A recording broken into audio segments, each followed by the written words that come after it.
to drive the 13 Mitigator Ford Fusion. I'd like to thank you for listening to Let's Talk Racing.tv.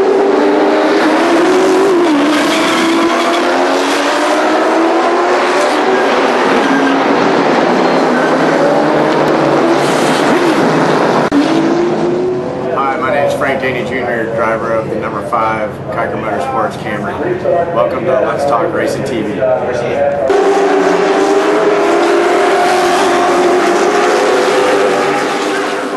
With Rockingham Speedway. Thanks for listening to Let's Talk Racing. I'm Timothy Peters, driver of the number 17 Toyota in the NASCAR Camp World Truck Series, and you're listening to Let's Talk Racing.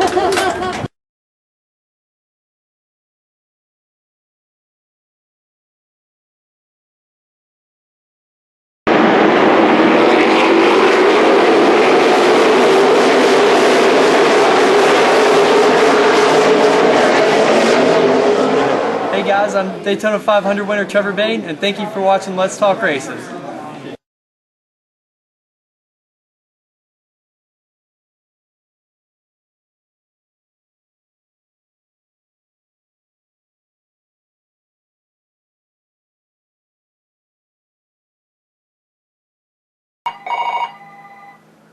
Welcome to Let's Talk Racing. Yes, we've already got the call running right now. Let's Talk Racing. Hey, this is Bill Lecter. Hey Bill, how you doing today?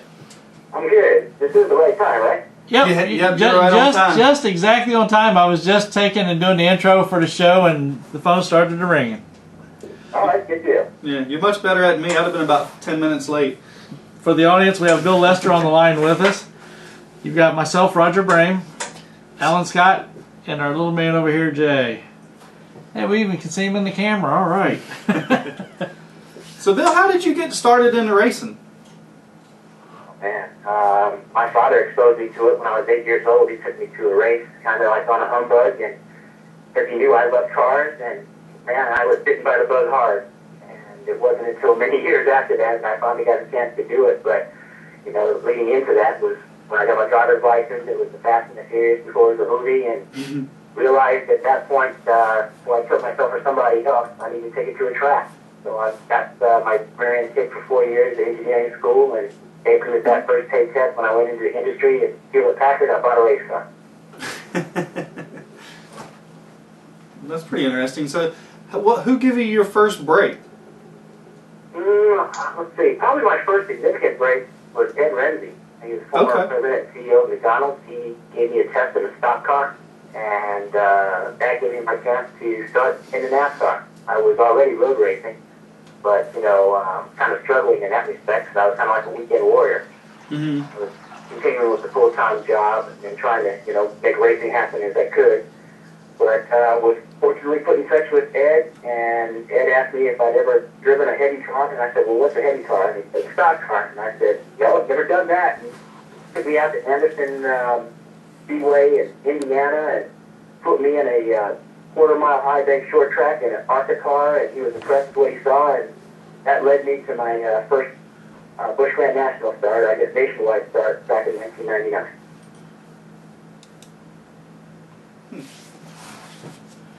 Well, Yeah, go ahead. No, I'm just mumbling. Now, Bill, aren't you doing some work also with the combine and everything on the Drive for Diversity program? I've been brought in kind of like as a consultant with NASCAR to overlook and observe a number of the drivers they had selected and give my thoughts and feedback and impressions. And so, yeah, I'm very familiar with how the process works. And I haven't done it really recently, but up to about, I don't know, 4 years or so ago, 3 years ago, yeah, I was pretty actively involved in it. So I've seen guys like this. When I saw Kyle Larson when he first went through the combine, saw him run, and, you know, various other drivers who have gone to prominence. So that was pretty exciting for me. Yeah, I remember running into you at Langley Speedway, not this past October, but the October before when you were there. Talked with you a little bit, if I remember correctly. Exactly. And of course, previous ones too, I've seen you there too. Didn't have as much time then because everybody was running around crazy in those weeks.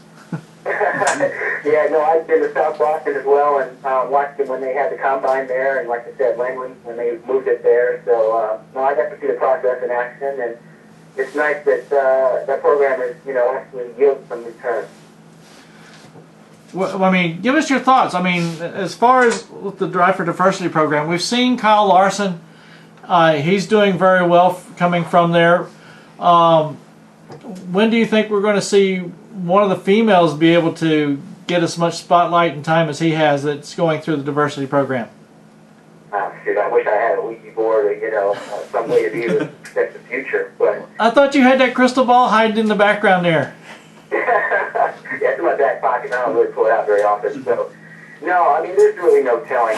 The fact of the matter is that there is somebody who is going into the, I think, the program for the first time this year, who I think is very talented. Her name is Ashley Rivero, and she comes from the karting world. And when I basically stuck my toe in the water as a karter in 2012, not having grown up in karting and didn't really have any experience, but having been invited to race with the team and the honor of representing Team USA at the Rotex Grand Nationals in Portimao, Portugal, I became familiar with Ashley through the team that I went through there with. And, I mean, she was very impressive to me. And as it turned out, she's going to be, I think, a part of the program for 2014. So I'm happy for her that she's gotten that. I think she's kind of like in the junior level. She's like 15 years old. So I think she's going to be doing like, I don't know, not late model yet, or maybe even, possibly even a late model, but not K&M series or anything like that yet. But maybe in a late model program, she'll be a part of 2014. So I'm very keen to see how she progresses because I think she has a load of talent. Now, do you think it's easier for kids in the diversity program today than it was when you were coming through?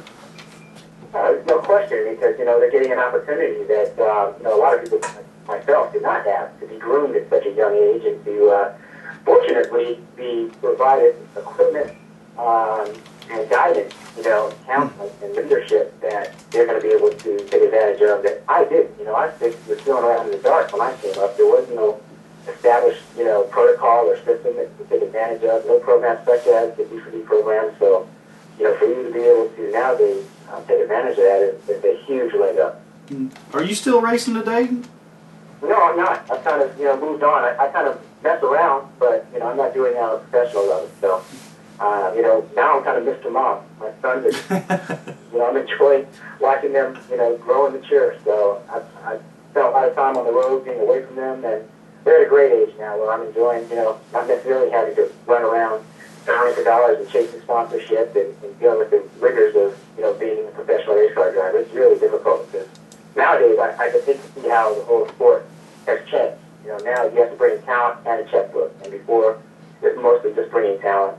So the whole dynamic of the sport has changed, and unfortunately, I think for the worst because with the way the economy is, team owners now, as far as I'm concerned, are not on the hook to bring infrastructure, financial resources like they had to past.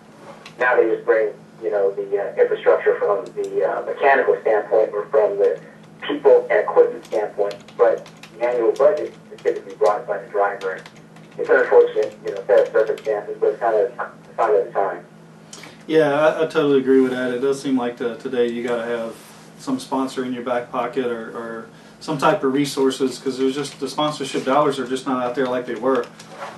No, they really not. And I mean, it's not even just, here. It's like worldwide. I mean, you look at Formula One and you talk about some of these drivers that are bringing, $30 and $40 million a year with them to be able to race. I mean, it's just ridiculous. So, no, it's just unfortunately the way it's been, and it's because, to be competitive, it requires hours, and it's, how fast you want to go, how much you want to spend. And so these teams are just reliant upon drivers to bring resources as well as talent. Now, how old are your kids? They're 10 and 7. 10 and 7. Are any of them started karting? Or do any of them show interest in it? Well, you know what? I've taken them both to the kart track because I feel my responsibility as a parent to expose my kids to as many things as possible. I brought them to the track, and they find it interesting, and they know what Dad does for sure, or used to do. And when I went to Portugal, represent Team USA in karting, they came with me. That was a great experience. They see me race in NASCAR, that sort of thing. But, actually, to my relief. To the relief of your checkbook? Exactly. You know, I mean, it would be interesting if they really wanted to do it. I would definitely support it. But while I've seen one of my sons actually shows and demonstrate what I think is really good, pure talent, he doesn't have the obsession. And far be it for me to push him in that direction. I'm all about supporting, each of them in the endeavor or the, interest that they show,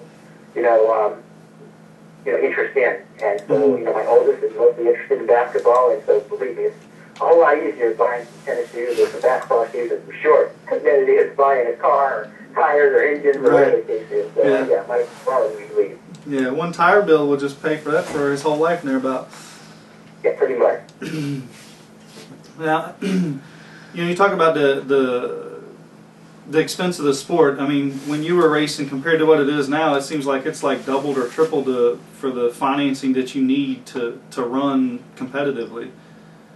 Well, I would say that it's continued to escalate, but I wouldn't say double or triple. I mean, I didn't race that long ago.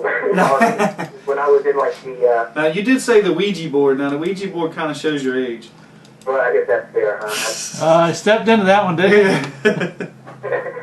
Yeah, so much for me using that phrase. But no, when I was racing in the truck series, and I always want to say, Craftsman, but anyway, Champion World Truck Series, in the heyday that I spent most of my time at, mid-2000, I would say budget there, competitive budget was about $3.5 million, and I don't think it's really all that much more nowadays. Yeah, you're probably right. Yeah, I think it's fairly consistent. I think it actually plateaued and then fell back a little bit because, those great sponsorships could not be had. But, it's hard to bring any sponsorship to the table now. And a lot of these, what I consider to be rich kids, are just bringing family money. And a lot of the sponsors that you see on these racing vehicles nowadays are, basically just family money in some form or fashion. And, not really something that's an outside entity coming in to take advantage of the sport. But a lot of these kids are just able to, strike a big check or stroke a big check due to their parents and their well-being. So, be it as it may, the fact is it hasn't gotten any cheaper by any stretch of the imagination. And, when you're still talking about, $3.5, $4 million a year for the trucks or, $6 to $7 million for nationwide, at least it was back in, the mid-2000s. I can't sit here and think it's all that much different.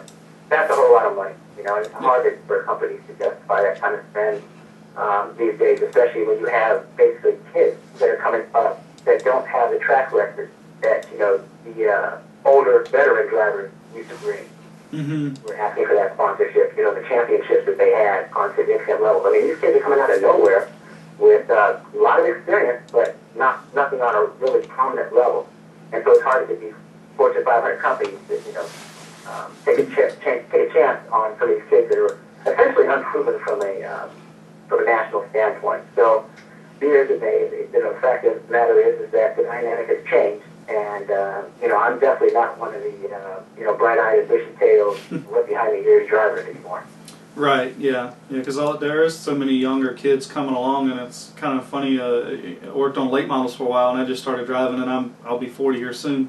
That how young some of these guys are getting cup rides or nationwide rides or truck rides, and you think, man, how do they get from 13 years old in school into a truck ride? It's definitely, things have definitely changed, and it's I think sometimes it's kind of early. I think they do need a little bit more time before they get up to that level, because I think you can jump too quick. But I guess Kyle Larson will prove us all wrong. I think the kid's pretty talented, though. Yeah, he's definitely talented. But yeah, it is crazy to think that to be able to step into a national pro level ride, in your mid to late teens, means that you've gotten a lot of experience coming up through your adolescent years. And even when you're talking about national championships in karting or bandoleros or whatever the case is, that means that somebody had to spend a lot of money. And so that's true. Yeah. In that statement, it means that there's family money there. And so, pretty much common denominator amongst a lot of all those kids is that they come from a lot of wealth, whether it be their parents or somebody in their family or something or other. I mean, you just can't do it on a shoestring budget anymore and really make it to the top. I mean, it's been done, but those examples are few and far in between. Yeah, I'll agree with that. Well, now, did you want to do a quick food question? I don't know. Who's got the best food at what track? Who's got the best food at what track? Wow. Yeah. Was there anywhere that you guys raced at, you always had to stop somewhere and eat? Well, I mean, everybody talks about the fried bologna, and I did the fried bologna over there. I guess that was at South Boston. Yeah. Yeah. Obviously, the hot dogs at Martinsville and stuff like that. But you know what? I tried that stuff, but believe me, I never went down for second. So I was very picky about what I ate. And so I was very fortunate that I've always been with teams that had great cooks as the truck drivers or whatever. And so I just pretty much stayed to the proven. Last thing I've ever wanted to do was get behind the wheel of, the race car and start having my stomach do cartwheels. So I've always been pretty conservative. All right, Bill. Well, thanks for joining us, and we appreciate you calling in and giving us some background on yourself and joining us on the show, and we hope to have you back sometime. Hey, well, listen, I appreciate the invitation. Continue success with your show. All right, thank you. All right, take care. Bye-bye, Bill. Bye-bye. All right. Your you first do it interview, right? you didn't ask no questions. I know. You're supposed to be helping him. Yeah, I'm all over here alone by myself. Now it's We're his gonna turn. get Jack. We're gonna get him. Now it's his turn. You can do him now since it's Yeah. his segment time. Yeah, see, now it's your turn. So we got Jay Seward. Seward. No, I called him the wrong name last week. Where we at? So you're disabled and you're driving arena cars this year with hand controls, which is pretty cool. But I don't know of anybody else, honestly, that raced anything with hand controls. I'm sure there has, but I don't know of anybody. So you had your first race 3 weeks ago, something like that, 2 weeks ago. How was that? It was fun. It was fun. How does the hand controls work, and is that kind of tough, or you don't know any different, right? So it's all good. It's kind of different, but it's like a bike handle, Mm-hmm. a brake for a bike, and Then that's your gas. And is that for your brake too? it's not the same thing as my brake, but my brake is like a butterfly brake, and it's like a quarter of my steering wheel. Okay. So what made you want to start racing? Not much. I was saving up money for my four-wheeler, and I found a car, and I wasn't old enough, but I bought it, and then my dad raced it last year. So. Oh, so he drove for you. Not I understand. used. Huh? Not used. No, but he drove for you. So it was your car, and you just let him drive last year. Did he do okay for you? You can answer. It's just he flipped a lot. Y'all have advertising for sponsors on the bottom of the car for when he was racing it? I don't think so. Yeah, that's What? a good idea. Huh? Who do you have for your sponsors? Backroads Trading, Off-Road Innovation, and Firehouse Subs. Firehouse Subs. No other subs. I haven't had a Firehouse Sub. They're good. They're good. I'm still looking for Jimmy John. Looking for in So, and out. so who works on the race car? Do you got anybody that you need to thank for getting you this far? Joe Covington, because he bought me all the hand controls. So, Who put all that stuff on? Joe. Joe did? As we learned, Joe's thinking about trying to get back in the car. Yeah. You know, I don't know if that's a good idea or not. Putting who back in the car? And Neil for painting my body. Mm-hmm. Yeah, the camo looks good. You haven't tore it up this year that I know of. No, you did a whole lot better than I have. I really tore mine up. So what else you got? Do you have and Joe's spots for you?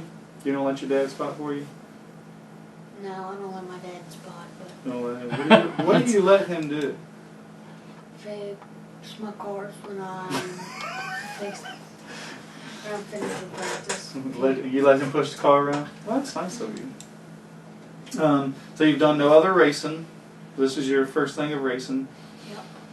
And I think it's good for you to come and show people and tell people that just because you have some type of disability, it doesn't stop you from trying to reach what you want to do. I admire you for wanting to do it, and coming out and do it, not being scared to do it. Because your family's nice. I think it's been a lot of fun, especially with your dad last year. Your dad totally loved driving. It was so funny to see him flip and then get out of the car and just be just as happy as he could be. And your mom, I think she loves it and probably loves watching you run. And it's fun to watch you now from last year walk around helping your dad to driving this year. And I'm happy for you. I'm glad you're doing it. Probably gotta get you to stay on the gas a little bit more, huh? Yeah, it takes time. I was slow too. Now, did he say what he uses for his gas? A bicycle handle brake. For the gas also is the brake? No, my brake is. Oh no, the brake is like a, what did you call it? A butterfly. It's like a quarter of a. It's like quarter of my steering wheel, except it's just hanging out. Yeah, I've kind of glanced at it. I don't know how it's hooked up. I'm kind of interested. I'll have to look next time just to. Take some pictures. You'll be able to see more and remember more. Huh? What? Slow. You got CRS, can't remember stuff? Yeah. Oh, yeah, bad. So what else can we talk about? Let's see. Now, what about the kids at your school? Are they excited that you're driving a race car? Or are you telling anybody? Are you bragging to everybody? I No, would. I'm just telling. The girls like that stuff.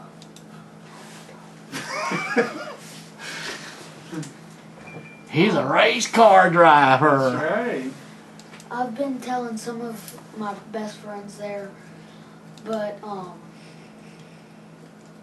Chase Burrow have too.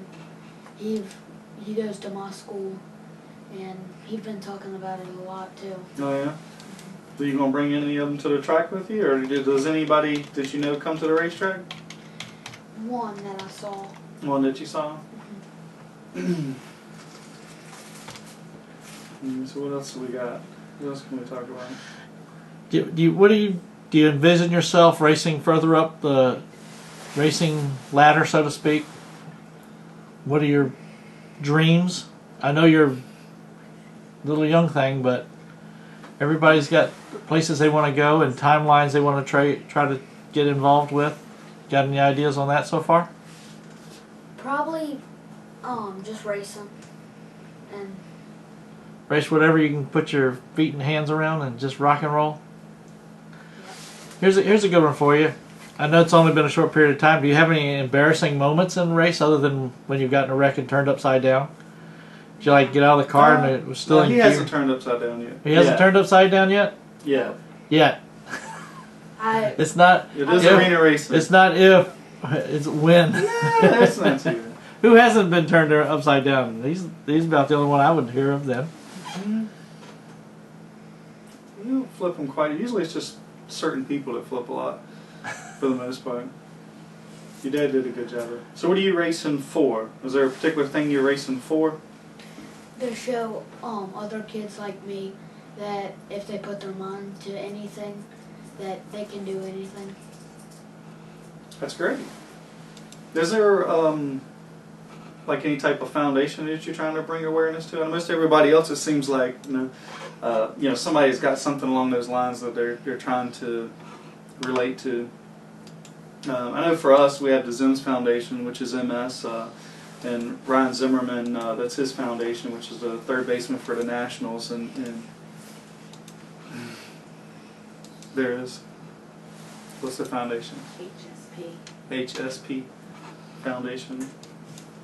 But we always meet somebody at a racetrack that sees it and they say, oh, I have MS, or my brother or somebody has MS. So sometimes it's a good thing to drum up conversation with people, and it's kind of funny how once you start advertising how many other people have those disabilities or have that type of stuff, which I think that's pretty cool. I'm running out of questions here. See, Jack usually does this, and Jack threw me under the bus tonight. I'm gonna get you, Jack. Especially when Scott comes on later, because he wrecked me. It's going to be an interesting conversation. We should let Jay interview him. What do you think? Yeah. No? What? Get your mom. What's your mom? Oh yeah. Did you see me wreck? You probably. No, you were over it by then. Did you see me tumbling through the air? I should have got up and did like this, like I landed it or something. I did land on all fours. Are you talking about the top dog? I didn't. Yeah. I did see. I didn't see a wreck in the top dog. You missed it. I think so.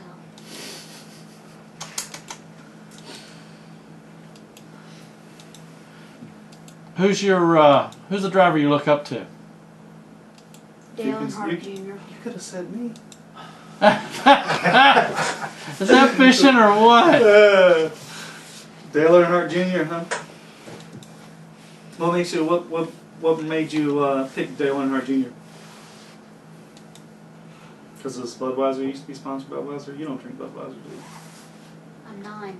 I'm just checking. Never know. Back in the day, I mean, my father, he used to race and do stunts and everything else, and it would not be beyond sitting at the table. Here, have a little. That was back in the good old days. So is it fun spending a day Saturdays with your mom and your dad and people and racing? I know I enjoy it, and as long as racing is fun, then it's fun. Yeah, I think it's Let's a talk really racing. fun sport. Yeah, it is, and it's very family oriented. A lot of kids that come. I think it's fun as long as racing is fun. Let's see. If you go to I think Let's Talk Racing.tv, there should be a link as long to as it's take you fun, to a page then you on just there. continue. When it feels like It's a on the job, internet. then it starts getting kind of, or you start tearing the car up all the time, like me. We already hit Bill Lester, Jay Seward, What do you, Barry Dodson, and Scott Prillaman. How long do you two people. want to race arena cars for? Do you have an idea? You say I want to do it for 3 years or 5 years or Let's 10 talk years, racing.tv. Yep. so she can speak up. Or No just problem. listen to her. Bye bye. Yeah, what my mom said. Got people calling in trying to find out how to watch the show. Oh really? That's pretty cool. It happens. Second, I thought it was somebody calling in early. That's what I was thinking. This would have been a little bit early. Oh, actually, I think I got to call Barry when it's time. Oh, okay.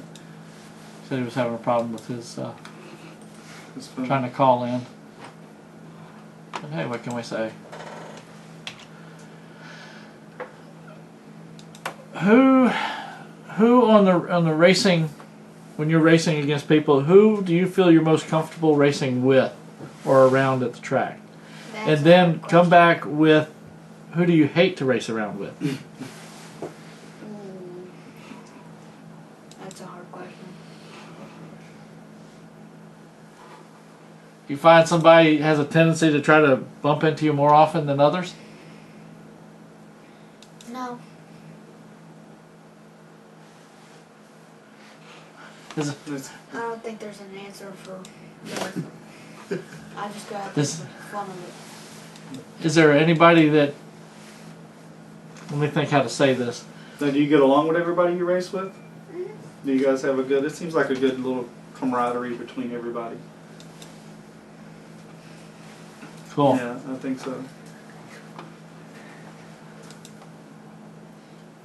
Any other questions? What else you want to tell us about yourself? Come on, this is your 15 minutes of fame. And you're Literally running 15 out. You minutes. got 1 minute left. You got 1 minute left. Do it good. So you looking for any sponsors? Yeah. Yeah. And where can they go to get in contact with you? Don't you have a Facebook page? Yeah. I have a J Seward Racing page. What is it? J Seward Racing. Seward talk Racing. They can get in contact with your manager, mom. Is that all you got to say for yourself?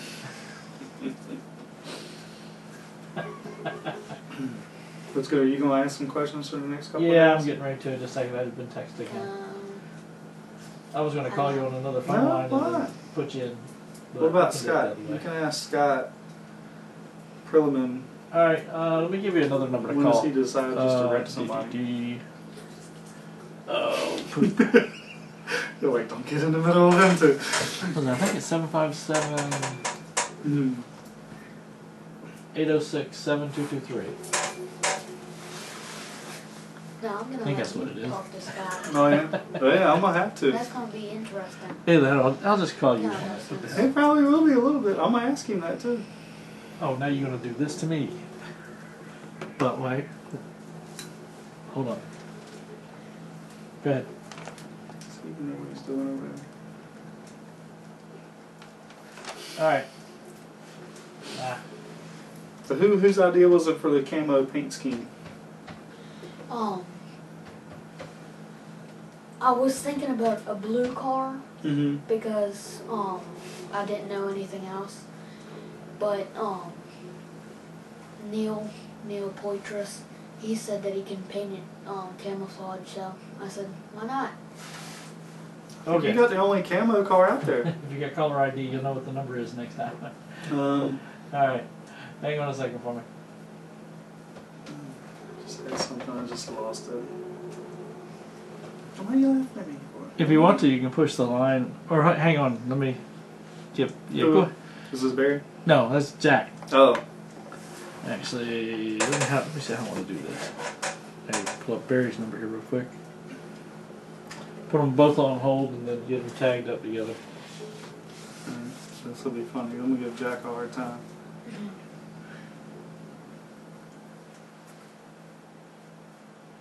We gotta pull them up together, or can we pull Jack on now?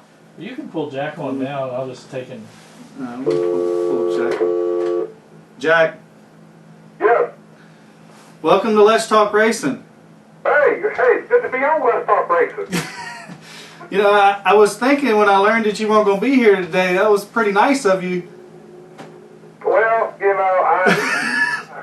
I wanted to come, but my wife went to the doctor and she's sick, so I thought I better stay home. Yeah, well, she's probably more important than I am. Well, a little bit, yeah.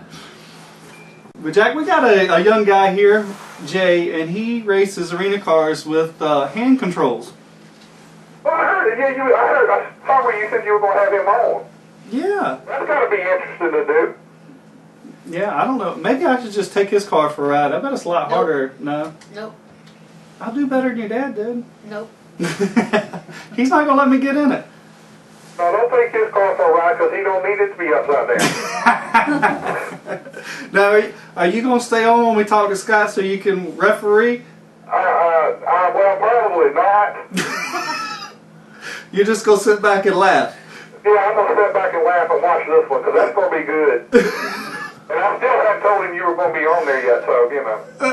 I know. Well, I see last night Ricky sent out an email to everybody that if they wanted to come on the show to contact me that I was on the show, so he probably knows I'm on the show. Oh, okay, well then, yeah, he probably does. Yeah, so the surprise won't be as nearly as good. Well, he'll probably be, he'll probably want to say he's sorry, so. Yeah, well, he's already did that once, but I told him sorry he's not going to do it. Oh, so this was going to be a real good one. Yeah. Oh, okay. So there's some legitimacy to the fact that you're upset with him. Most definitely. Oh, okay. And I saw the picture of the helmet. What in the world did you hit with that? I don't know. Did you see the in-car camera of me being slung all over the car? I haven't had a chance to look at it. I got it saved so I can look at it, but I hadn't looked at it. Yeah, well, we'll see. Yeah, didn't you? But you know, the good thing about me, Jack, is I'm not running for a championship. Okay. Well, if you're not running for a championship, then you have nothing to lose when you pay back, right? No, absolutely not. I'm glad you got to come on because this is much fun to talk to you about it. Well, I got a feeling now you need to go ahead and put that thing like Roger said underneath it so you can have a when you flip over because. No, we already had that. We give 10% away for Miles of Seamless Gutter on Monday, this past Monday, because we flipped over. Some people were trying to say because we flipped over a lot, we got 10% each time, but that wasn't the case. Oh, okay. Well, that's cool then. You got something out of that deal anyway, you know. You got some publicity anyway. Yeah. Thanks to Scott. Now, I hope I get to get up there in the next couple of weeks so I can see it myself. You got to come up, man. It'll be so much fun. You can stir more stuff up if you're there. Well, hey, and I would be more than glad to do it. I have to forward you something somebody sent me the other day about one of our guests tonight. Okay. I don't need to know what that was. Well, I probably do need to know what that was. You at home on Facebook? Huh? Are you at home on Facebook? I haven't got it open. No, I have not. All right, I'll send you a message through there. You can check it later. Okay, all right. Pretty interesting. Okay. Well, it's pretty interesting what Barry's going to talk about too, because I'm sure you already know, Rod. I know. That's part of a little bit on some of that. Oh, okay. I keep trying to call him, but his cell phone keeps going to voicemail. Yeah, it's going to keep going that way too, from what I understand. Uh-oh. Am I supposed to call his work number then? Oh, you're talking about Barry. You're talking about Barry. Yeah. Oh, I thought you were talking about the other guy. No, well, I don't want to put his phone number out there, but I mean, I've got his work number and I got his cell number. I mean, I've already talked to him before, so I know it's the right cell number. well, then I don't know why he's not answering it. Yeah, because I was sending him a reminder at 7 or before 7 to call in at the right number, and he said he can't because he tried. Okay. So I'm trying to call him, and it keeps going to his mailbox. Well, that's what I get sometimes when I call him too, I go straight to the mailbox. Is that what you got when you called Scott? No, Scott and I have been talking back and forth for a couple of days right after the show last week. Oh, really? And I've only talked to him once since Saturday, so I mean I haven't talked to him much since then. I was boosting up the other thing, man. I didn't know you were gonna get involved in it. I'm gonna give a try at his work number. So maybe it was your fault, Jack. Well, you know, I was trying to boost up the Cody Carlton and Scott thing, and then I didn't know it was going to be a Scott thing. Right. What's going to happen? We just had that conversation last week about you being aggressive and not being aggressive, you know? Yeah, not being aggressive. And then all of a sudden now, I hear you done flipped over and everything. You got to go aggressive. Well, I wasn't the one aggressive. It was the guy with the bumper behind me. Oh, okay. Well, he had to get to the front. Yeah, he drove through me and got there. Did he win the top dog? Yeah, about 4 laps to go. So he's won both top dogs so far. Yeah, he's got a decent little lead right now. Oh, okay. Well, that's pretty interesting then. It is. I was hoping he would come in because I just thought that would be even more awkward. Well, I tried that point, but that didn't work out. So. Although he might know I'm on the show. He is on Facebook, but I don't know. So we still don't have Barry, a hold of Barry yet? No, he's on the phone, or he's working the phone. So where's Al at this week? Haven't heard from him. Haven't heard from him. Well, somebody needs to make sure he's all right, because you ain't nobody heard nothing from him.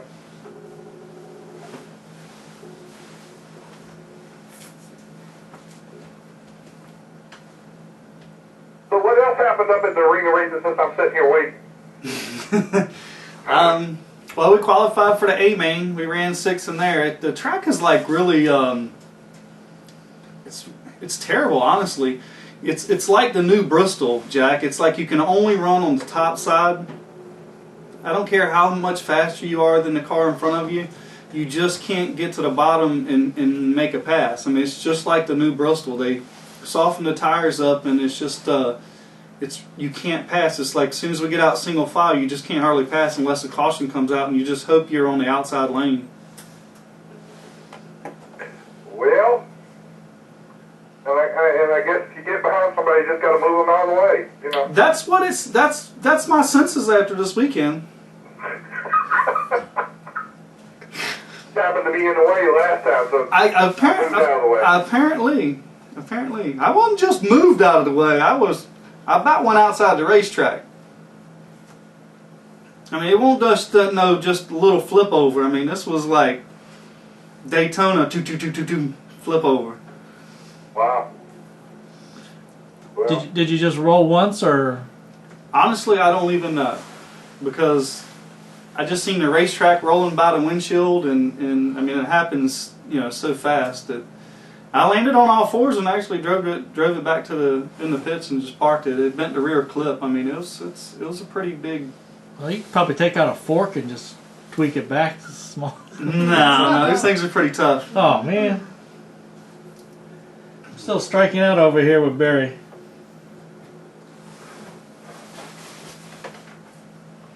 well, I don't know what to tell you on that deal. So you've been texting him? I texted him. Last text I got from him was at 7 o'clock, and I've sent him several other texts. But if I remember correctly, back in his area, he's got a lot of spots he can't get through on, and I know the dealership's closed.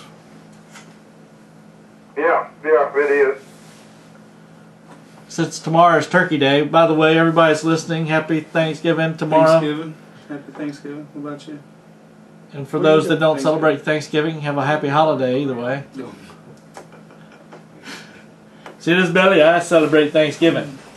Jack, are you cooking tomorrow? Negative. I'll be visiting. Yeah, people are visiting, but they're visiting my house. My wife's home cooking today, all day today. So the show comes at a good time. Yeah, get you out of the way for a little while. That's exactly right. Because it's just in the way. Yeah. We should have had this like on Turkey Day, have you come in dressed up in turkey outfit. He'll be dressed up as a little fork or knife. I'll do about anything for a laugh. Oh, thank goodness Thanksgiving. Halloween's already gone. Come in as your favorite race car driver, right? Right. Yeah, you missed out on Bill Lester there, Jack. How did that go? Good. You have to watch the show. I wasn't talking to him, and I wish I could have been able to talk to him. Oh, don't come up with excuses now, Jack. Well, hey, look, I got to do what I got to do. It's a good thing I've talked with him before, and I told him that, we have a sad sack named Jack Dodson. Can't ever get him to be here when he needs to be. You got this rookie up on the table here. But you have a couple more weeks, and then they'll pull that rookie stripe off. You can go on about your business. Then I won't have no excuse, Jack. You can handle it all to yourself. There you see. So we're not there. You got it. You got it under control. Y'all ain't that smart. Are we supposed to be calling Scott, or is he calling in? Scott's gonna call you. Calling the number for the show? Yeah. Okay. So you might as well just hang on so you can stir it up right here in personal. Yeah, you get 2 more minutes. I gave up. I just called him one more time, and Barry's still. He's either cell phone has died, or he's in an area where he can't receive. Well, I would break the news to you, but I think it'd be better. He's the one who said it. Did he? What? Did he get hooked up with a team, or is that still up in the air? Let's say it that way. You know the situation he was working on. Yeah. Well, to find out that is a no-go. Okay. Well, I thought that's not a surprise, is it? Well, it's a no-go, and even by the fact that the guy's name is that's not even his real name. All right. Yeah, hang on just a second, Scott. Let me get you the link. So, you know, there's a whole lot going on, and he was using And you're going to be his just name in to, time for it. To promote himself. and, you know, it finally came out what was going on. So that's all I can tell you. Barry, I'll have to give you the rest of it, but he's pulled completely out of that deal completely. All right, now the fun part. Hang on a second, Jack. Hang on, Jack. The conference ends Scott here. You there, Scott? Yes, sir. You there, Jack? I got you. Hey, Scott, how's it going, man? Yeah. All right. Well, tell us all about the arena racing this year. Tell us what's going on, man. Well, we're just now getting started at the moment. We run 2 races, kind of like a whole different racetrack this year. We got either the tires are different or atmosphere in the Coliseum is different. Something's different. Made the racetrack like a whole another racetrack to race on. So it's kind of equal a lot of people out. We've just been lucky to get the finishes we've gotten this year. With we got a second and 3 firsts. So so far so good. But we got a brand new car, brand new team, and still looking for sponsors to make sure we get through the year. But all in all, it's been a pretty good year. Well, who are you driving for this year? Myself. Oh, you got your own car this year? Yes, sir. All right. Well, that sounds good. Now tell us a little bit about what happened this past weekend. Now, there's a whole lot of controversy going on about this past weekend. I don't know. Some people, I try not to even talk about that. Some people have different views on it than I do, but no, I got guy Scott Allen kind of used my car to wreck himself, and it's my fault. So I guess he's mad at me, but you know, the racetrack's 2 grooves, and when you go from one groove to the next groove, in the middle of the corner, things happen, and some people haven't figured that out yet, and that's why they flip every week. But I hated to see that. It looked like he took a hell of a ride, but you know, what really wasn't anything I could do at that time other than wreck myself, not to wreck him. So. Well, Scott, what point when you get under somebody, do you cut them a break or do you just drive through them? Well, I was there, and then the other person was on the outside and come down, and at that point, on that racetrack, it doesn't take but a very light touch. I know, because this is Scott. and how far do you need to be beside somebody before you decide to either give them a break or do you just drive through them like you did me this weekend? These are actual questions, not getting mad at you type stuff, okay? Anybody, I mean, there's plenty of videos to prove that, but when you're in a different groove, it doesn't matter if you're under them or not. When you go in the second groove and you move to the bottom after you've already entered the corner, there ain't no such thing as how far under you are a person. Yeah, I wasn't expecting you to come down, so I went to the bottom expecting you to stay high. Well, I mean, that might have been what you expected, but it seemed like you could have avoided it. I mean, to me, it seemed like that you just got under me a little bit. I mean, according to the video, you probably were about 6 inches under me, and when I come down on you a little bit, you just drove through me. I ain't got through. We're making a lap in 8 seconds, and there ain't so much time for somebody to react, you know, when you're not expecting it. I mean, I agree with that, and I have a whole lot of respect for you, but I lost a lot of respect for you on Saturday. I mean, that's the way it happens in racing, you know. You earn it, you lose it, you earn it, you lose it, and there's only so much a person can do to prevent certain things. No, I mean, to me, it seemed like it would be unpreventable. I mean, I've been racing my whole life. I've raced racing cars for 10 years, 11 years, I guess now. And still in 11 years, I've never wrecked anybody on purpose. I've been wrecked on purpose. I've also only flipped twice in 11 years, and there's a reason I haven't flipped, and that's because I don't change lanes in the middle of the corner. Because you're the one flipping the people? Come on now. I haven't flipped hardly any people either. There's maybe 3 people, and 11 years that I've flipped, and not every one of them was an accident. I mean, I agree that you didn't do it on purpose. I mean, none of us generally don't wreck each other on purpose, but I just felt like that you could have give and take a little bit. I always give and take a lot. I do more giving than I do taking. That's how I finish every race. Now, In arena racing, it takes 90% of giving and only about 10% of taking to finish a race. the biggest thing that I've only watched the arena racing a few times, Scott. This is Roger, by the way, and I come from racing late models, and watching you guys on that little track, yeah, you do have very little time to decide what, when, and where you're going to put your car at, especially when you're getting ready to go into the turns.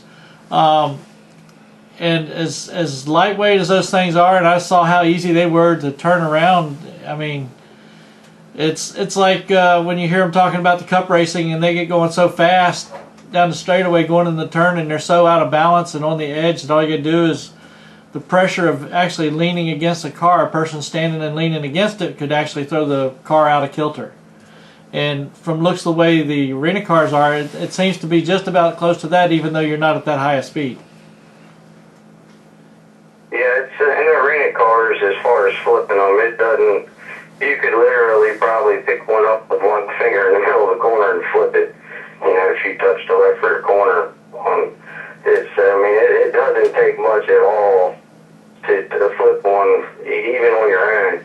I flipped twice in 11 years, and one of these flips I flipped all by myself with no help at all. I just rolled over, and the other one, the person did on purpose because they were mad at me. But that's the thing about arena racing, and it doesn't take much to happen. That's why so many people do flip. It doesn't take much to cause it. You just got to try not to put yourself in a position to get flipped. You made the statement that things have changed this year. What are some of the things that you're seeing have changed other than the track itself? Is the car count good? Is there, I mean, in your opinion, is the racing as good as it used to be? I feel like so far the racing has probably been the best it's ever been, especially this past week. Everybody was so equal the way the racetrack has changed with the tires this year, or whatever it is that has changed. It kind of equaled everyone out. In practice, I think from first to 15th probably wasn't even a full tenth of a second. And it's extremely close, hard to pass. It's more waiting for somebody to mess up to get by at this point. Excuse me, to make a pass. But in the last 3 or 4 years, it's really gotten a lot better than it was when we raced in Hampton and Norfolk. It's the racing it's more racing now. It used to be, to be honest with you, it used to be a demolition derby. All you did was go out there and try not to get wrecked. And the last few years, it's been a lot of fun. We've had some very close finishes and a lot of passing, a lot of side-by-side racing, and more people showing respect to each other, which has made it racing and not what some people thought was a joke in the past. So what else are you tied into other than the arena racing? Are you doing any other type of racing or anything, building cars or whatever? I build, put roll cages together, build Pro 6 cars or whatever comes along, but I got out of racing for a living, I guess, 5-6 years ago now, and just kind of do it for fun now, and that's it. I know you miss doing it full time though, don't you? Oh yeah, of course you're gonna miss that. It's you can go to work every day and it's what you used to do for free growing up, and then you get to go and you get to do it for a living. There's nothing like that for sure. But I miss doing it for a living. It was I still could be doing it for a living, but I chose to get out of it for better opportunities, for what I felt was a better opportunity and a better life to have a family in, getting out of it, but I do miss the traveling and the people, and mostly the people. You know, the friends you get to be close friends with a lot of people on the road, and the fact of enjoying your job so much. Well, I know it was, you know, the times that I was around you in the racing that my son and you and the Millers did there for a little while with the Hooters Cup. That was pretty good racing and a lot of fun. And I hate to see you get out of it.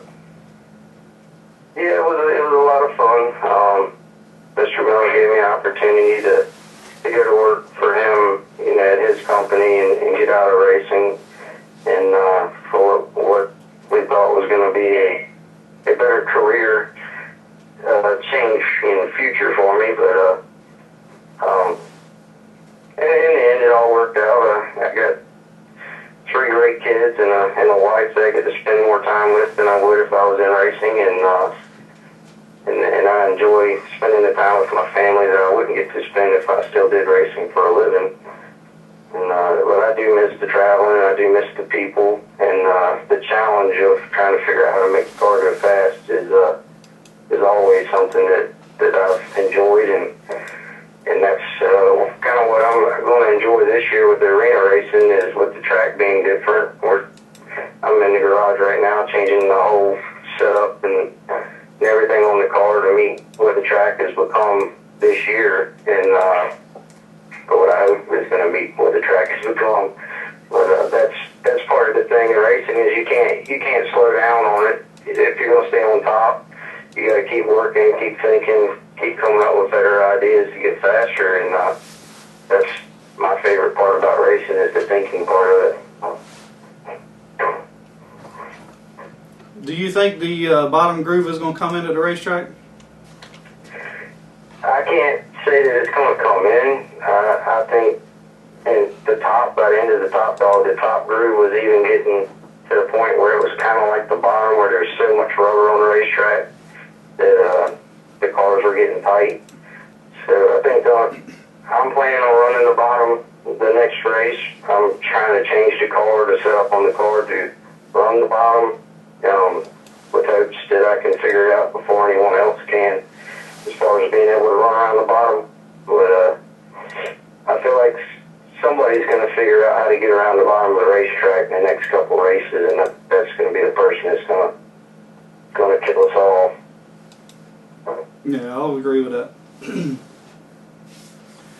What are you going to think you're going to be doing anything further on up in your racing career, Scott?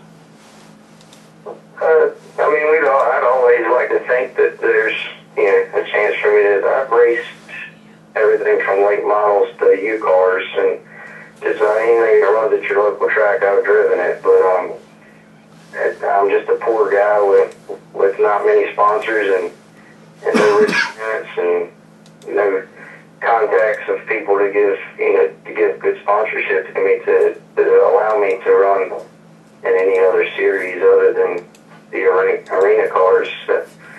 I'd love to think that something would come up and we get to run something else, but at this point I don't see it. Cool. Do you anticipate, how old are your children? I got my son will be 5 in January, and I got a daughter that's going to be 3 in February, and I just had one 5 months ago. Do you ever think about if you're going to try to put them in any of the racing? Oh yeah, my son is 9. He bugs me every day about getting him a go-kart and getting him out there, but he's not old enough yet to run in any class that they have, so at this point we'll get him a little go-kart and take him to the school and let him run around a parking lot or something and get good and practice up for when he does get old enough. Cool. But he's actually, he comes out in the garage and works with me on the car. He loves it. He uses my tools and my parts for me a lot, but it's a lot of fun having him around. Cool bean. You got any more questions for him there, Jack? No, I think I'm done, but Scott, go ahead and give me sponsors a shout out so you can get them some time on the radio. Yes, sir. We got Uptown Color. They're a digital printer in the Richmond area. They do beautiful work. They do design, and if you want to design a hero card or cards for your baseball team or banners or any kind of digital mass printing, they're an incredible company. They're very, very nice people there. Great group of people to work with, and that's pretty much all I have at the moment. We're working on trying to come up with some more sponsorship. We get great coverage here in the Suffolk area in the News Herald, and I know the racing's all the way in Richmond, but the News Herald covers us very well here in Suffolk. And I'm trying to pick up local sponsors here just for the advertisement they could get in the News Herald. But if there's anyone out there who wants to get on the car, we got a pretty empty car other than the quarter panels at the moment. Sounds good. Go. All right, Scott. Well, thanks for coming on the show, and we'll see you Saturday. Yes, sir. All right, Scott. Appreciate it, man. All right. All right, talk to you later. Just hit the speaker button. Oh, hang on. Hit the... We're going to get rid of you too, Jack? You still didn't get a hold of back? No. Oh, did I hang up on him? Hit the middle line real quick. Top one. I already did. It's too late. I hung Too up on late. him. Oh, well. I want to hear what he is. Oh, God. Did you have fun? Yeah. You need any sponsors?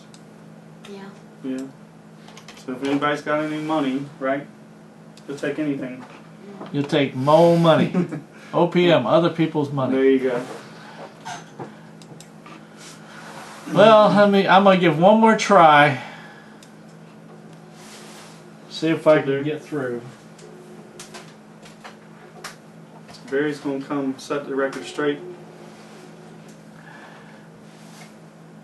Like, still no luck. Yeah, he's out in the boondock. He's out there. He's probably got a place where he can't snag. Cell service. Well, what can we say? Well, anything else you want to point out other than Thanksgiving is tomorrow? Everybody's going to pig out on turkeys and... So we did have a little break. We got a lot of work to do to my flipped over car. Big old crowbar. That's going to need a little bit more than that, but we'll fix it up and we'll be ready to go. I thank Miles and Seamless Gutter for those guys for coming on board this year, because we wouldn't be here without them this year. So I really got to thank those guys. All you need is a tree and a come along, right? 2 trees and a come along. Okay, fine, whatever. Bring it out there. I'll jump up and down on it and straighten it out for you. How's that? Anywho, all right, we're going to go ahead and get out of here. Everybody, I hope they enjoyed the show as much as we did. Sorry that Barry Dodson couldn't hook up with him. I'll give him a shout later, and who knows, maybe we'll post something on Facebook. Just look up many of the Let's Talk Racing items that we have out there, and you'll be able to catch us at letstalkracing.tv as well. Thanks, Jay, for coming on the You show. got a website other than your Facebook page? No. Just look you up, right? Just do a search on Google and find you, right? Jay Seward, Seward. All right, everybody, we will catch everybody next week on Let's Talk Racing. Wait. See ya. Go ahead, wave. Say bye. He keeps hiding. He keeps trying to hide off to the side. Scoot over. Oh well, we're out of here. Hey guys, I'm Daytona 500 winner Trevor Bain, and thank you for watching Let's Talk Racing. Hi, I'm Robert Richardson Jr., driver of the number 23 Dodge Challenger for R3 Motorsports in the NASCAR Nationwide Series, and you're watching Let's Talk Racing. I'm Timothy Peter, driver of the number 17 Toyota in the NASCAR Camp World Truck Series, and you're listening to Let's Talk Racing. Here's your 2011 champion, David Brehm. Hi, this is David Flens, driver of the 33 NASCAR Late Model. 2011 Old Dominion Speedway track champion. Thank you for watching Let's Talk Racing TV. I'm Sam Hunt, drive the 42 car on the thing Let's Talk Racing. Hi, my name is Natalie Sather. I drive the 94 K&N Lady Eagles